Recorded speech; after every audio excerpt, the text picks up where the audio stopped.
Hi everyone, welcome back to Corporate Decoder, the place where we make sense of the numbers that move big business. And today we're diving into Ladder Capital Corp latest quarterly report, a bit of a mixed bag with some interesting moves that we need to decode. If you like understanding the real story behind financial reports, make sure you're subscribed and join our Discord community, linked in the description. Let's get decoding. Ladder Capital Corp is a company deeply involved in the commercial real estate finance world, and their latest report shows some significant shifts, especially in their loan portfolio and overall debt structure. Think of them as a financial engine for big properties. Let's look at what they own and owe. As of June 30th, 2025, their total assets are about $4.46 billion, down from over $4.8 billion at the end of 2024. This drop mainly comes from changes in their cash and securities, with cash and cash equivalents falling dramatically from $1.32 billion to just $142 billion to just $1,004 million.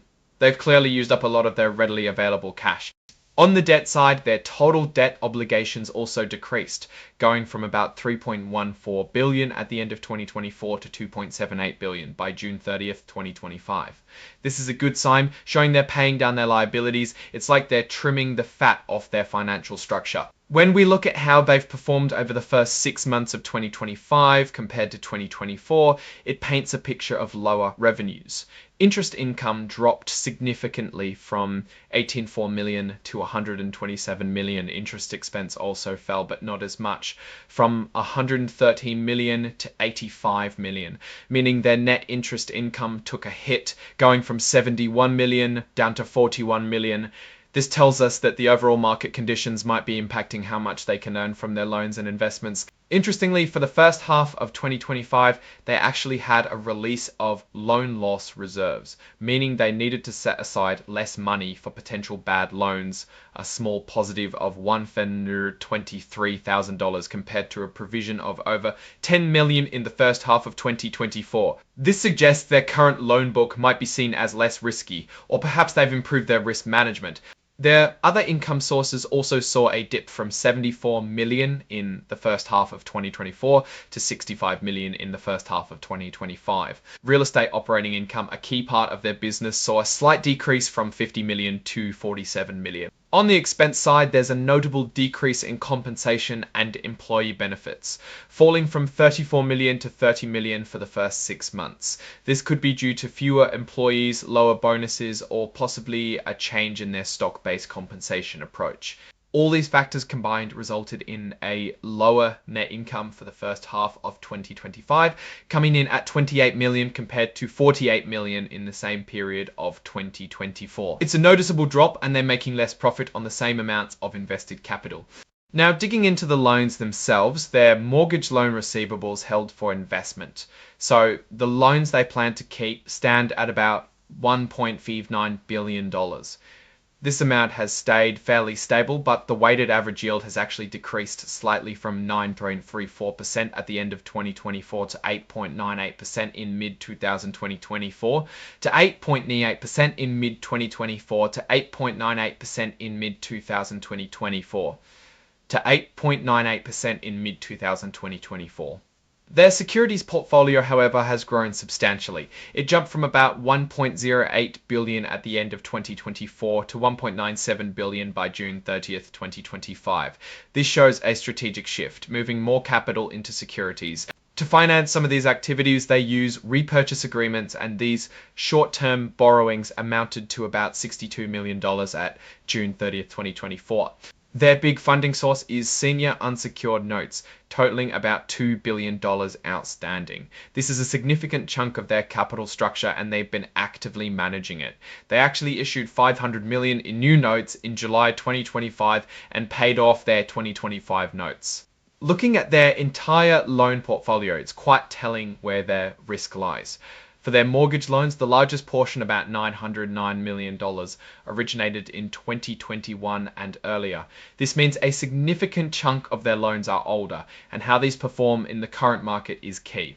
Geographically, their loans are spread out, but looking at the collateral type, office properties make up a substantial part, with about $736 million in loans. In today's market, office real estate is facing its own set of challenges, so this concentration is something to watch. When they compare the first 3 months of 2025 to the second 3 months, we see interesting operational changes. Net interest income actually increased slightly from 23 million to 21.5 billion, likely driven by that growing securities portfolio and lower interest expenses, which fell from 44 million to 41 million, partly due to paying off some debt. A big swing is in compensation and employee benefits, which dropped sharply from 18.7 million in the first quarter to 11.5 million in the second quarter. This is a huge decrease, likely reflecting changes in equity awards or bonuses.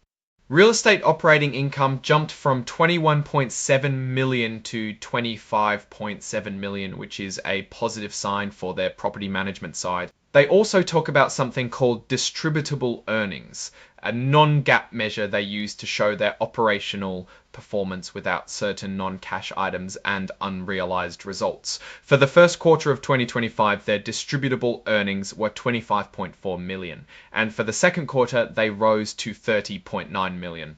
This increase shows their core operations are generating more cash, even if their GAAP net income is fluctuating. Looking at their financial health, they have a pretty substantial chunk of unencumbered assets, meaning assets not tied up as collateral for loans. As of June 30th, 2025, these were around 3.2 billion. This gives them significant flexibility. The company's taxable REIT subsidiaries, or TRS, are where most of their income tax provision comes from. The tax expense for the first half of 2025 was about 2.8 million, up from just 836,000 the previous year, indicating their taxable income likely grew. On the legal front, they state they're not currently involved in any material legal proceedings, which is always good news for investors worried about unexpected liabilities. Their liquidity is managed through a diverse set of sources, including cash from operations, debt financing, loan and securities payoffs, and equity. They mention managing their debt to equity ratio, aiming for around 3 to 1. As of June 2025, that ratio appears to be managed well within their targets. Ladder Capital's financing strategy is pretty diverse, relying on senior unsecured notes, credit facilities, CLOs, and repurchase agreements to fund their investments. This multifaceted approach helps them manage risk and access capital from various sources. They've also been active in repurchasing their own stock. The board authorized another $100 million in buybacks in April 2025. As of June 30th, they still had about $93 million available for this purpose. This often signals management's confidence in the company's value. Now onto fair value. Their CMBS investments are a big part of their portfolio with a fair value of about 1.96 billion. Many of these are rated AAA, which is generally considered safe, but the fair value itself is tied to complex models. The fair value of their mortgage loans held for investment is estimated at 1.57 billion, but these are valued using discounted cash flow models, which involve assumptions about future economic conditions, making them less precise than market-quoted prices. When it comes to interest rate risk, they believe they've managed it well through hedging, mainly using Treasury futures. A 1% increase in interest rates projected to increase their net income by about $28.7 million, while a 1% decrease would reduce it by about $27.5 million. This suggests their floating rate assets and liabilities offer some buffer against rising rates. So what's the big picture here? Ladder Capital is clearly navigating a challenging economic environment. Their increased focus on securities and a slight reduction in their loan portfolio suggests a strategic move towards potentially more stable, albeit lower yielding assets. Paying down debt is a strong move, showing financial discipline. However, the drop in overall interest income and a substantial decrease in compensation expenses are signals that the company might be scaling back or facing lower earning potential, at least in the short term. Their significant unencumbered assets provide a safety net and flexibility, which is a big strength. The concentration in office properties, however, remains a key risk factor to monitor. Overall, Ladder Capital seems to be making prudent financial decisions by reducing debt and managing expenses. But the lower income figures and the big swing in compensation warrant keeping a close eye on their future performance, especially how their older loans and office properties fare. That's our deep dive into Ladder Capital's report. What are your thoughts on their strategy and these numbers? Let me know in the comments below. If you found this breakdown helpful, please give it a like, subscribe for more insights into corporate finance, and definitely check out our Discord server linked in the description. Thanks for watching, and I'll see you in the next video.